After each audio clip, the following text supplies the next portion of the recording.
দেবযানী বন্দ্যোপাধ্যায়, ঠিকানা সোনারপুর, কলকাতা 150।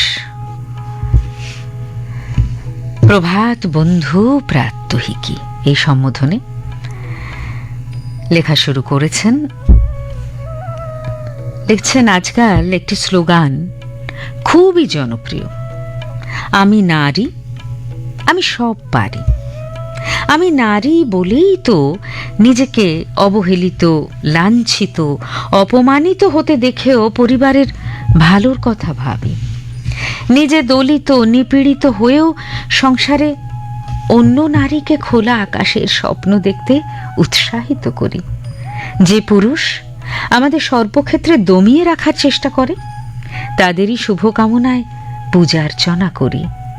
অন্যের ইচ্ছায় নিজেকে সাজিয়ে ভোগ্যপণ্যে পরিণত করি।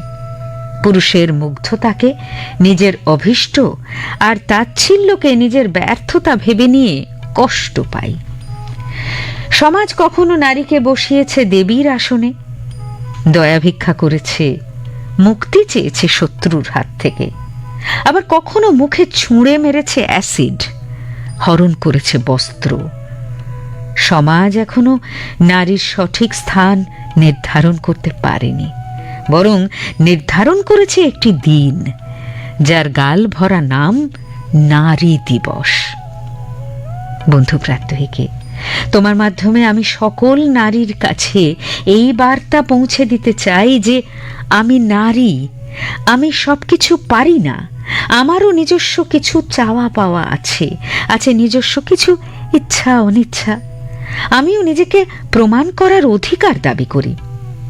শুধু বাহ্যিক সৌন্দর্য নয়, আমাকে বিচার করা হোক আভ্যন্তরীণ বিষয় বিবেচনার মাধ্যমে।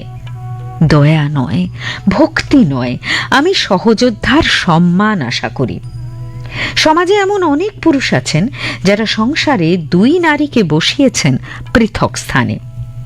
তাই আমাদের ঐক্যবদ্ধ হতে হবে।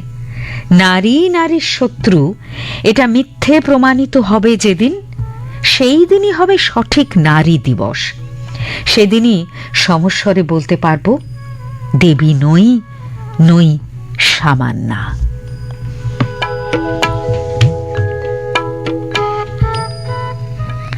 দেবযানী বন্দ্যোপাধ্যায়ের লেখাটি পড়লাম।